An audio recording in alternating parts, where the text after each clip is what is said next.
Assalamualaikum warahmatullahi wabarakatuh. Bismillahirrahmanirrahim. Alhamdulillahi rabbil alamin. Wassalatu wassalamu ala asyrafil anbiya wal mursalin wa ala alihi wa ashabihi ajma'in. La hawla wala quwwata illa billahil aliyyil azim. Rabbi shrah li sadri wa yassir li amri wahlul 'uqdatam min lisani yafqahu qawli. Amma ba'du, fa aqulu wa 'alallahi tawakkuli. Ma'asyiral hadirin, jamaah pengajian yang mulia, meneruskan daripada pengajian kita yang lalu, berkata oleh sahabat Umar radhiyallahu an, ra'aitu jami'al akhilla, telah melihat oleh aku akan sekalian kekasih, akan sekalian kawan-kawan. Saya perhatikan semua kawan-kawan yang dikasihi, falam ara khalilan abdala min hifzil lisan, maka tidak menemukan oleh aku, maka tidak ada melihat oleh aku akan kawan yang lebih utama, yang lebih baik daripada memelihara lidah. Kawan yang paling baik adalah memelihara lidah. Berapa banyak orang yang sengsara sebab lidah, maka berdiam daripada berkata yang tidak ada faedahnya, itu lebih baik.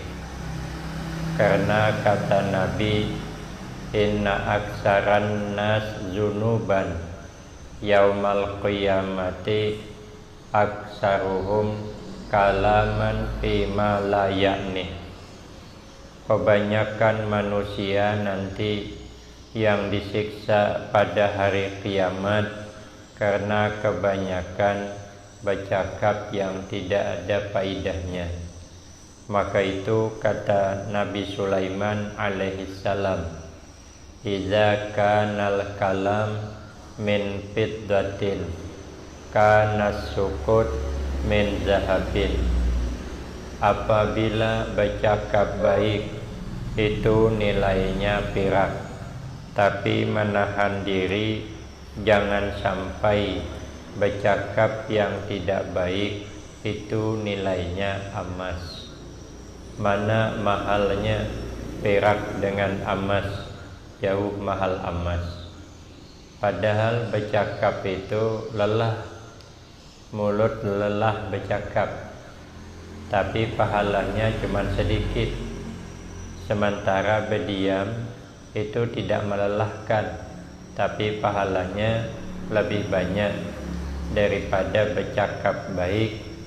Lebih baik berdiam, tidak bercakap yang tidak baik. Maka itu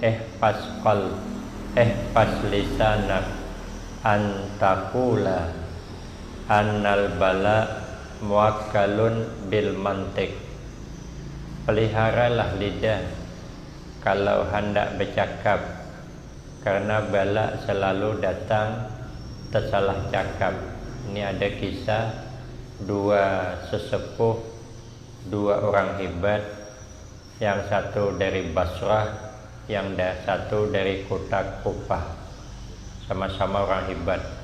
Yang dari negeri Basrah hebat orangnya, yang dari Kufah hebat. Cuman saya lupa yang mana duluan jadi imam. Nah, sekalinya yang satu jadi imam sembahyang, rupanya gugup membaca ayat, gugup membaca Fatihah selesai, terus membaca ayat pula. Begitu membaca ayat gugup rupanya.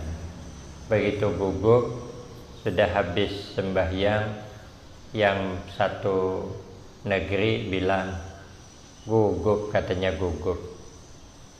Ya, ulama Kufah gugup sembahyang. Bercakap itu cuma kalinya, berikutnya gantian pula jadi imam. Sekalinya temandak membaca surah, bukan gugup lagi, temandak, hilang, bacaan itu hilang. Nah, jadi kata yang satu negeri bilang, pas lisanak antakula, peliharalah lidahmu kalau hendak bercakap, karena bala itu datang sebab salah cakap. Tadi kau bilang kami gugup, ini bukan gugup lagi, lupa ayatnya, jadi ingat lagi. Sebab apa? Sebab tersalah cakap. Jadi orang hebat itu sedikit saja tersalah langsung ditegur.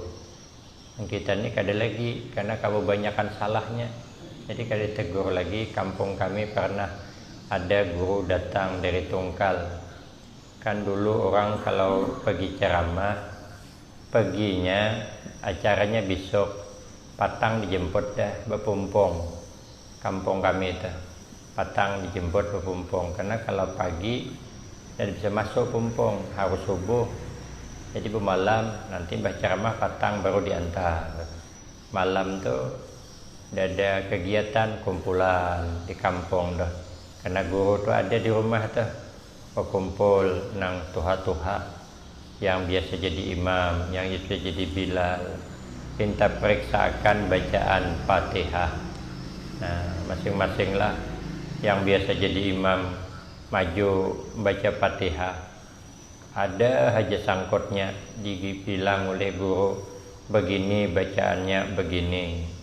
Ada satu membaca Fatihah kada ditegur lagi, biarkan guru itu sampai habis. Senang dia, kata guru, kenapa bacaanmu kada kutagur, hampir semuanya salah. Jadi bisa lagi nagur, apa yang ditagur barang do rakai deh. Tidak bisa dibaikkan lagi, kebanyakan salah. Bapaknya orang sedikit salah, karena tegur nang banyak banget berdaya lagi.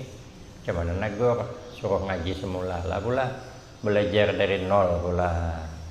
Nah, jadi cakap tersalah langsung dapat teguran. Maka itu kita jaga lidah, jangan sampai menyakiti hati orang.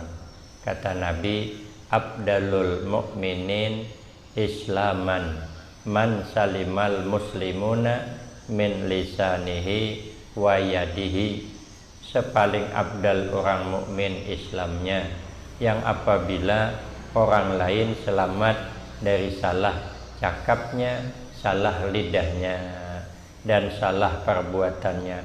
Itulah orang mukmin yang Islamnya sempurna, selalu berhati-hati menjaga cakap. Saya ingat ayah bilang sama saya, kata ayah, kalau kau ceramah jangan suka menyinggung orang. Kiai saya bilang begitu juga, jangan kasar, jangan. Nah, kenapa?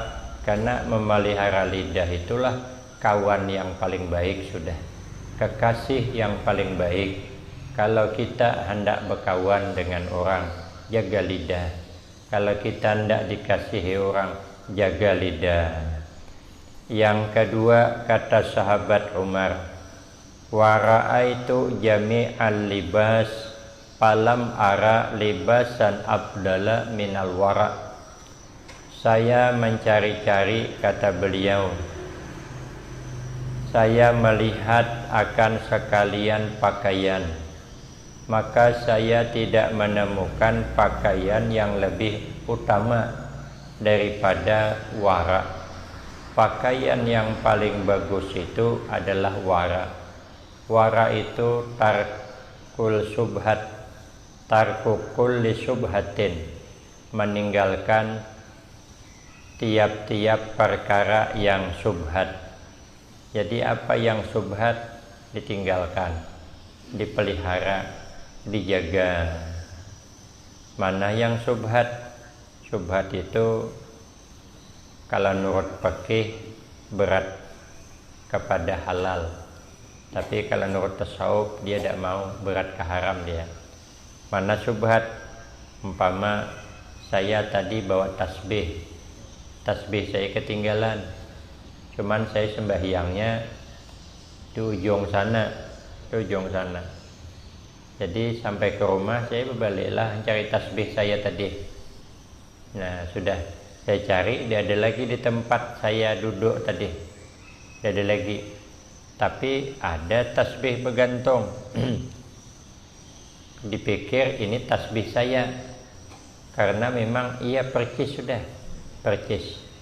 cuman tadi tasbih saya bukan bergantung, berletak di bawah. Ini menurut dugaan mungkin kawan membersihkan, merapikan masjid, yang nyangkutkan tasbih saya, dugaan begitu. Maka nurut fikih boleh diambil tasbih. Tapi kalau orang ikut tasawuf, kalau hendak wara tidak mau ngambil. Kenapa tidak ngambil? Karena tadi tasbihnya di bawah, bukan bergantung.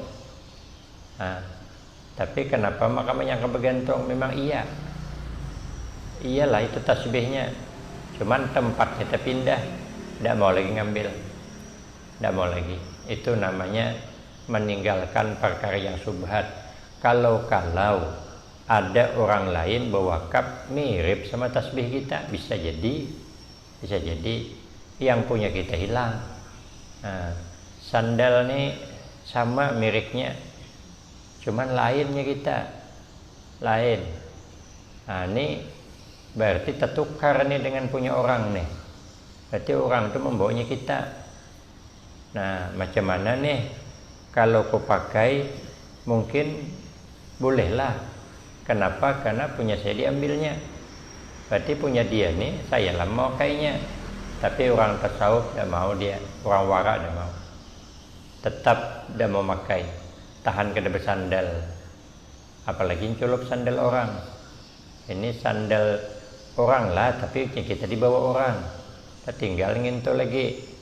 Kata peneliti, sudahlah pakai sajalah itu, tidak apa-apa. Karena tuhnya sempian dibawanya tuh, punya dia tertinggal. Dipakai aja, dia mau. Itu namanya orang wara. Orang wara nih yang hendak mantap lagi, berkebun sendiri, tanam kelapa sendiri, ambil buahnya sendiri, diparut sendiri, diperas sendiri, nanti besok dicibuk, dimasak sendiri, jadi minyak.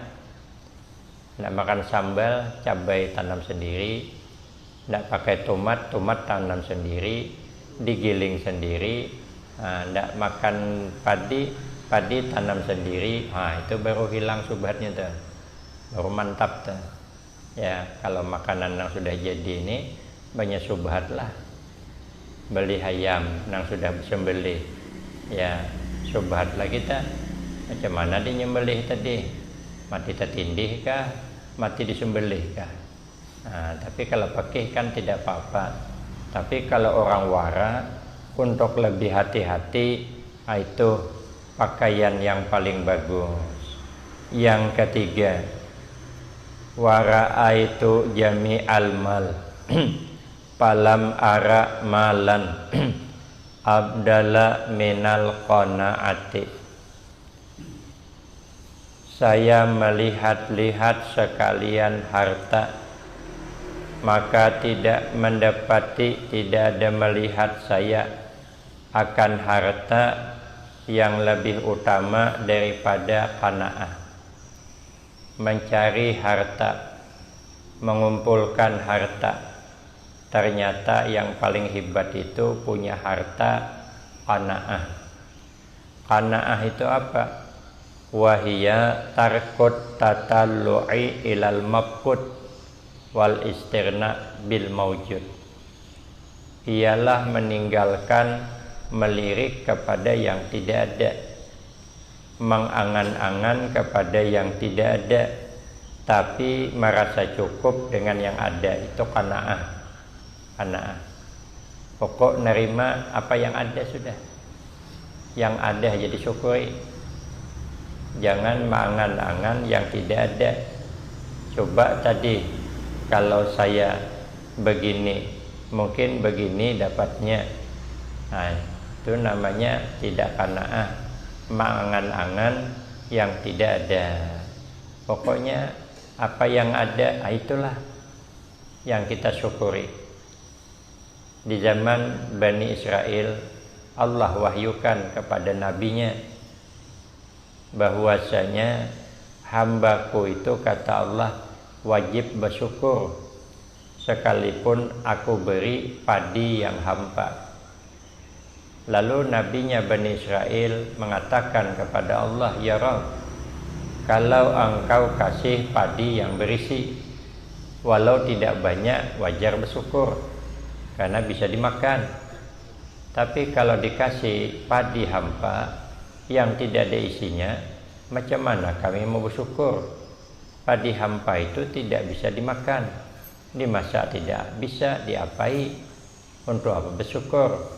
Kata Allah, dia wajib bersyukur karena saya masih memandangnya. Nah, berarti kan walaupun padi hampa yang dikasih, berarti Allah masih ingat kepada dia. Kalau tidak ada sama sekali. Jadi apa yang diberi Allah, sedikitkah banyakkah, tersenyum hati kita, ya wajib bersyukur. Allah masih ingat kita. Apalagi sekarang ini ekonomi pas-pasan, suasana kurang bagus, ada apa-apalah, ya malah ada yang menyanyikan dong karipit, ahai tulang bawang, duit tinggal sedikit, orang nagih hutang, kasihan dong. Biarlah, ada apa-apalah. Nah, apa yang ada aja dinikmati, apa yang ada, itu namanya qanaah. Qanaah. Maka sering dibilang kucing itu qanaah luar biasa. Tuannya makan daging ikan, kucing nunggu kucing. Begitu habis makan daging ikan, tulangnya itu dilempar ke tepi, dikejarnya oleh kucing tuh, dikejarnya, dimakannya tulang ikan tuh. Maka tulang ikan senangin pulang tuh yang karas tuh. Nah, itu dimakannya. Bersyukur kucing tuh, dikasih tulang ikan tuh bersyukur dia karena tuannya masih ingat dengan dia. Kalau kan diingat, timbainya ke tanah. Karena diingat maka dikasihnya, panggilnya pula tuh kucing, cing cing cing cing, tup ditimbainya. Ada mana dagingnya tulang, cuman kucing tuh berlari dia, tertumbuh-tumbuh dia lari mengejar tulang tuh. Nah, dimakannya, dinikmatinya, tidak ada protes kucing. Padahal tulang tuh nyaman siapa? Mana nyaman tulang? Kalau ada caya, bolehlah nanti balik makan tulang. Mana bisa tulang itu dimakan? Tidak berasa, tidak mengenyangkan. Tapi kucing dia terima kasih, habis tulang itu dimakannya oleh kucing tuh. Tidak ada lagi ditinggalnya. Berterima kasih kucing itu dia dengan tuannya. Nah, kita hidup nih harus punya sifat qanaah, menerima apa yang ada. Itu adalah harta yang paling berharga. Kemudian wara'aitu jami al-birri palam ara birran abdal minan nashiyati. Kata beliau, saya melihat akan sekalian kebaikan, saya lihat-lihat akan sekalian kebaikan itu, tapi tidak mendapatkan saya akan kebaikan itu yang lebih utama daripada nasihat. Nasihat itulah yang paling baik. Hiya asidqu fil amal. Artinya nasihat yang baik, yang bangsa nasihat itu ialah berlaku benar di dalam beramal. Apa saja amal yang kita lakukan harus benar tujuannya, benar niatnya. Kalau benar amalnya, benar tujuan beramal, itulah sekalian kebaikan. Kebaikan apapun yang kita lakukan, kalau tidak benar tujuan beramal, maka amal itu akan hilang. Ibarat buih di lautan, habis hilang seketika. Nah, kalau tidak ada kebaikan di dalam beramal, maka itu beramal harus benar segala-galanya, benar amalnya, benar tujuan beramal, yaitu ikhlas. Makanya ada sahabat yang berdoa kepada Allah, dullani ala tariqis shadiqin waj'alni min ibadikas sholihin. Ya Allah, tunjuki kami jalannya orang-orang yang benar. Kalau beramal benar, tujuannya benar, dan jadikan kami orang-orang yang ikhlas. Itu Imam Ahmad bin Hanbal berdoa. Jadi Imam Ahmad bin Hanbal berdoa, dullani ala tariqis shadiqin waj'alni min ibadikal mukhlisin. Terjawab. Imam Ahmad bin Hanbal ini pernah dipenjara karena disuruh mengakui kitab yang 4 ini termasuk Al-Quran, disuruh mengakui itu baharu. Imam Ahmad bin Hanbal tidak mau, masuk penjara. Tidak salah dipukul, sakit. Imam Syafi'i sakit. Imam Syafi'i ini gurunya daripada Imam Ahmad bin Hanbal. Begitu sakit, disuruh, ada utusan dikirim kepada Imam Ahmad bin Hanbal, sedang di penjara, minta pinjamkan baju jubahnya yang dipakai ketika dipukul di penjara. Dipinjamkan, bawa pulang. Dah bawa pulang, kemudian direndam. Dah direndam, airnya dibawa mandi oleh Imam Syafi'i. Alhamdulillah sembuh sakitnya. Bajunya berkeramat. Kenapa? Karena ikhlasnya luar biasa. Tidak salah dimasukkan di penjara, tidak ada mengungkit dada. Ini luar biasa ikhlasnya di dalam beramal. Kemudian wara'aitu jami'al at'imah falam ara ta'aman alazza minas sabri. Kata beliau, aku melihat-lihat sekalian makanan-makanan, maka tidak ada melihat oleh aku akan makanan yang lebih lezat daripada kesabaran. Jadi sabar itulah yang paling lezat sudah. Sabar itu, sabar dari apa? Pertama, habzun nafsi anisukti bil qada, menahan diri daripada jengkel dengan ketentuan Allah. Kita tidak boleh jengkel, tidak boleh marah dengan takdir yang Allah sudah berikan kepada kita. Tidak boleh kita jengkel. Mau dijadikan Allah bagaimana kita sabar saja. Tidak usah kita jengkel daripada kejadian yang sudah Allah takdirkan kepada kita. Itu namanya orang bersabar. Dijadikan Allah kita ini gagah, alhamdulillah. Tidak gagah pun tidak masalah. Dijadikan Allah anak kita cantik, tidak cantik pun tidak masalah. Itu namanya tidak jengkel dengan qada yang Allah berikan. Karena apa yang terjadi itu tidak terlepas dari qadanya Allah. Sudah pada masa azali sudah ada qada, ketentuan Allah untuk kita. Yang kedua, sabar itu wahabsul lisan anil qaulis sayyi, menahan lidah daripada bercakap yang tidak baik. Itu harus sabar tuh. Itu terus nahan tuh. Orang ini nyinggung kita terus, sabar. Jangan sampai berkata yang kada baik. Maka kadang-kadang kita nih kalau marah bisa bercakap yang tidak baik kita. Bisa bercakap tidak baik kan. Paling tidak keluar cakap kampret itu paling kuda. Marah bang dia, marah. Dia ini dibuat panas. Dapat tak menahan lidah daripada bercakap yang tidak baik. Nah itu kalau dapat, itu nanti lezat, nikmat rasanya. Kalau dapat menahan lidah daripada bertengkar, itu terasa nikmat. Karena kata Nabi, wa fi akhir zaman ma dhalla qaumun illa bil jidal.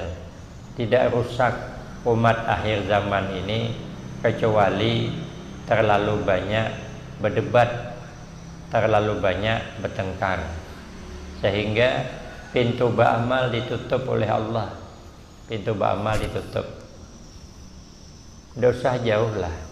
Kita suami istri saja kalau berdebat, bertengkar, itu pintu ba'amal ditutup. Yang lakinya pergi ke kebun, bukan kerja, duduk di pohon kelapa, di punggungnya tuh maisap rokok dia, sambung puting. Mirip lah orang kehilangan timbangan, kehilangan dacing timbangan tuh. Nah, bingung dia. Tanya, kenapa tidak kerja mas? Pikiran suntuk. Kenapa? Karena habis bertengkar dengan istri. Bukan bertengkar saja, mangkuk pun terbang lewat jendela. Ngamuk, bini ngamuk. Bukan semangat bekerja. Perhatikanlah istrinya di rumah. Bukan masak dia. Dia ada semangat lagi tidak memasakkan suami itu, dia ada semangat. Kenapa? Habis bertengkar. Nangis dia di kamar, tidak mau keluar kamar. Panggil mamanya. Kata mamanya, ayo masakkan lagi suamimu, nanti pulang macam mana?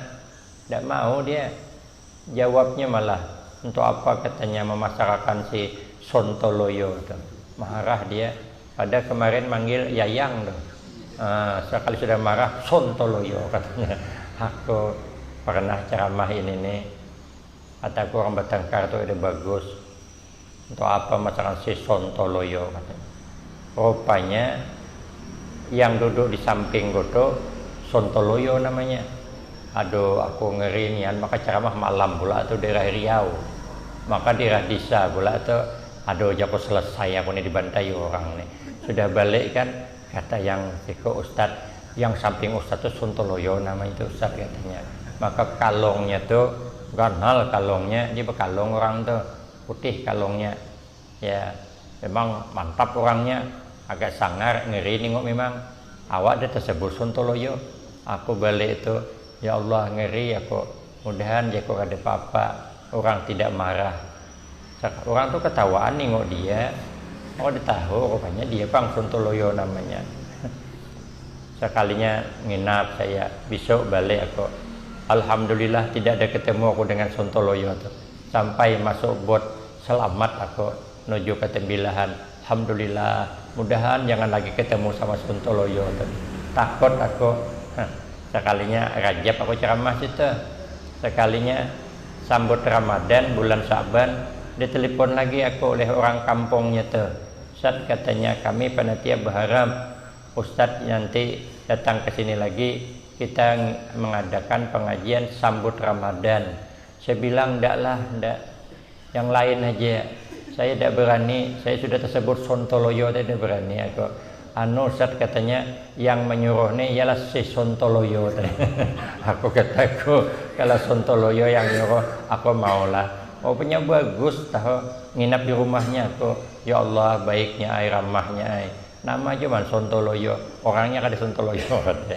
Ya Allah, ngeri kita.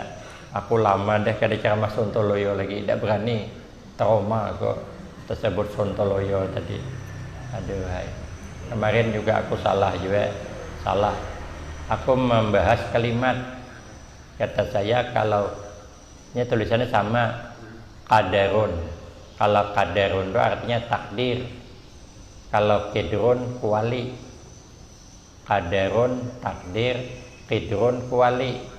Kalau qadir laki ijum. Rupanya ada nama qadir laki ijum gitu. Ya Allah, supannya kok ampeh aku. Jadi kadang-kadang kita nih bisa juga tersalah bercakap. Tapi kalau bercakap tidak ada tujuan menyinggung orang, insya Allah ada marah dari orang. Buktinya Sontoloyo tadi ada marah dia. Nah, jadi jaga lidah, jangan tersalah dalam bercakap. Sabar saja. Ini kalau saya ingin menjawab kena dia nih, tapi bersabar aja lah. Daripada nanti berdebat, daripada nanti bertengkar. Orang berakhlak mulia qillatul khilaf. Orangnya tidak suka banyak bertengkar, tidak suka banyak bermusuh. Yang ketiga, sabar wahabsul jawarih, menahan anggota-anggota tubuh kita itu harus bersabar. Kita harus bersabar. Kalau kita bersabar daripada melakukan yang dilarang oleh Allah Subhanahu wa taala, baik dengan cakap atau dengan perbuatan, itulah katanya nikmat makanan yang paling nikmat adalah hidup, hendak senantiasa kita bersabar. Maka itu tanda-tanda orang bertakwa itu, kata Imam Al-Qusairi rahimahullah, nang pertama orangnya sidik, artinya selalu benar. Itu tanda-tanda orang bertakwa. Jadi kalau orang bertakwa itu mesti benar, mesti jujur. Kenapa? Karena dia takut. Jadi orang takut itu mesti jujur. Kalau dia takut, ada diceritakan anaknya sekolah SD. Jadi pulang ke rumah, orang tuanya nanya, kata orang tuanya, kau nak tadi pulang di jalan ada tak ketemu jambatan yang tinggi? Kata anaknya, saya tadi ada ketemu jambatan tinggi, banyak lubang-lubangnya karena papannya patahan, maka di bawah pula harus deras, air surut, banyak pula tuh patahan-patahan kayu bekas tongkat yang terdahulu. Pikir abahnya, jujur anak saya, betul sudah apa adanya yang disebut. Tanya lagi yang kedua, rupanya pertama jujur, yang kedua bisa berbohong dia. Tanya yang kedua, apalagi yang kau lihat di jalan nak? Saya pak, katanya melihat ada anjing besarnya kayak sapi. Itu kan jelas berbual dah. Mana ada anjing kayak sapi? Kata anak, kata bapaknya, nak, kita berbalik lagi ke sekolahan kau. Kita lewat jambatan yang tadi kau ceritakan yang sudah rusak. Cuman perlu diketahui nak, kalau orang berbohong nanti jatuh di jambatan tuh. Akhirnya berjalan, terpikir anaknya, ini kalau cakap bapak saya ini betul, jatuh saya, karena tidak ada anjing kayak sapi. Ditanya bagaimana apa namanya anjing yang kau lihat? Kata anaknya, pak, anjing yang saya lihat tadi bukan kayak sapi, kayak kambing.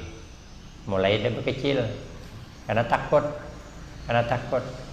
Begitu sudah sampai ke jambatan, melihat harus deras, jambatannya rusak, bertambah memuncak takutnya anak ini. Begitu memuncak, akhirnya dia jujur, betul lah pak, anjing yang saya lihat seperti anjing biasalah. Rupanya orang takut ini mesti jujur. Jadi kalau orang jujur itulah orang bertakwa. Yang kedua, orang bertakwa itu mesti tawadhu dia. Mesti tawadhu. Mesti dia merendah diri. Yang ketiga, orang bertakwa itu mesti qanaah, menerima apa adanya. Yang ketiga, yang keempat, orang bersabar itu apa orang takwa itu kata Imam Qusairi hidupnya mesti bersabar. Makanya ada seorang laki-laki datang kepada Nabi minta wasiat. Ausini ya Rasulullah, berikan wasiat olehmu ya Rasulullah kepada saya. Kata Nabi, ya la tardab. Wasiat Nabi la tardab, jangan marah, jangan pemarahan. Iyyaka wal ghadab, takuti olehmu akan sifat marah. Karena marah ini kalau diturutkan bisa nikat, maka jangan marah. Minta lagi, ausini ya Rasulullah, minta lagi wasiat akan saya ya Rasulullah.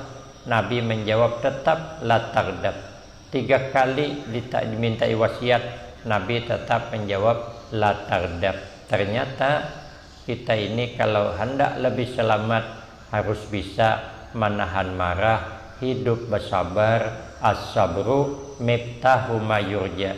Sabar itulah anak kunci daripada keberhasilan. Boleh kita lihat film mana saja di Indosiar kah, SCTV kah. Kalau main film, orangnya sabar, mesti sukses dia. Mesti dia nanti yang jadi anak mudanya. Saya melihat film Tuan Takor, Pijai Sing itu sabar orangnya. Untuk mendapatkan madu tuh, alhamdulillah dapat. Saya melihat tuh film Romo Duso, Inayah tuh sabarnya, alhamdulillah berjodoh dengan Aryo dia. Saya melihat di film Indosiar Haji Sulam sabarnya, 3 kali berangkat haji. Haji Muhyiddin Makaam kada berangkat. Kenapa? Karena tidak sabar. Maka hidup kita hendak senantiasa berlaku sabar sehingga kita mudah-mudahan diselamatkan Allah dunia wal akhirah, husnul khatimah wassa'adah, amin Allahumma amin. Demikian yang dapat saya sampaikan, lebih kurang saya banyak minta maaf. Akhirul kalam, wabillahi taufiq wal hidayah. Wassalamualaikum warahmatullahi wabarakatuh.